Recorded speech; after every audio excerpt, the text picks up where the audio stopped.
दोस्तों, लद्दाख में जारी तनाव को कम करने की कोशिशों के बीच चीन की सरकारी मीडिया ने एक बार फिर से भारत को धमकी दी है कि वो अपनी गुट निरपेक्षता यानी कि नॉन अलाइंड मूवमेंट यानी कि किसी गुट का साथ ना देना क्या नीति को पालन करे और अमेरिका से दूर रहे। चीन की सरकारी अखबार ग्लोबल टाइम्स ने बताया है कि अगर भारत चीन का विरोध करने के लिए अमेरिका के साथ गया तो चीन अपनी हितों की रक्षा करने से हिचकिचाएगा नहीं, फिर चाहे वो राजनीतिक हो या आर्थिक। दोस्तों, ग्लोबल टाइम्स ने चीनी विदेश मंत्रालय के प्रवक्ता चुंगयांग के हवाले ये कहा है कि चीन और भारत ने दोनों पक्षों के बीच बनी आम सहमति के बाद सीमा पर तनाव कम करने के लिए कदम उठाए हैं। चीनी अखबार ने कहा कि कुछ जानकारों ने आधिकारिक बयान की प्रशंसा की है, जो इस बात के स्पष्ट संकेत देता है कि दोनों देशों के बीच जारी गतिरोध कम हो रहा है। दोस्तों, इस चीनी समाचार पत्र ने अपने संपादकीय में लिखा है कि कुछ हद सीमा पर तनाव कम होने से दोनों देशों के बीच भविष्य में आर्थिक और व्यापारिक आदान प्रदान करने का मौका मिलेगा, जो दोनों ही देशों के पक्ष के हित में है। यदि तनाव बना रहता या सबसे खराब स्थिति में संघर्ष में बदलता तो भारत चीन संबंधों में आगे बढ़ने के लिए कुछ खास नहीं बचता।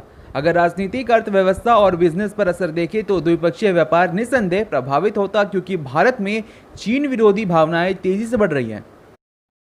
दोस्तों, ग्लोबल टाइम्स ने लिखा कि अब तक ऐसा लगता है कि सब कुछ सकारात्मक दिशा में आगे बढ़ता दिख रहा है, जो सीमा पर तनाव के कम होने का संकेत दे रहा है। इसका मतलब है कि भविष्य में द्विपक्षीय आर्थिक और व्यापारिक सहयोग बढ़ेगा, जो भारतीय अर्थव्यवस्था को राहत देगा, वो भी तब जब भारतीय अर्थव्यवस्था पहले से ही लड़खड़ा रही है।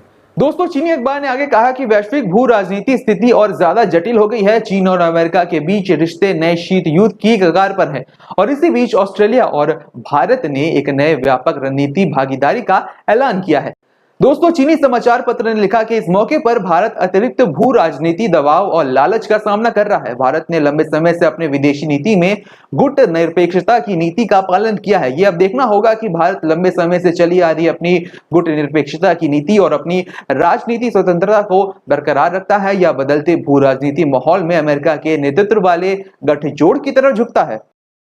दोस्तों, ग्लोबल टाइम्स ने आगे लिखा कि यदि मोदी सरकार चीन को अपना दोस्त बनाने को चुनती है तो चीन भारत आर्थिक संबंध निश्चित रूप से और ज्यादा बढ़ेंगे, लेकिन अगर भारत चीन को कमजोर करने के लिए अमेरिका के साथ गया तो चीन अपने हितों की रक्षा करने के लिए हिचकिचाएगा नहीं, फिर चाहे वो राजनीतिक हो या फिर आर्थिक। भारत के लिए चीन की दोस्ती को खोने की कीमत बहुत ज्यादा होगी, जिसे सहना उसके लिए काफी मुश्किल होगा।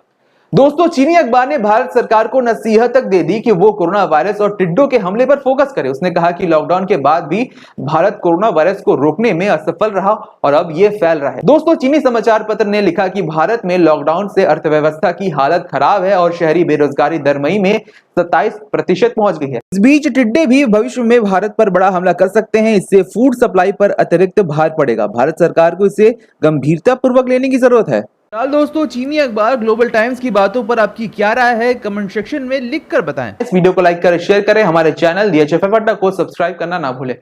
नमस्कार।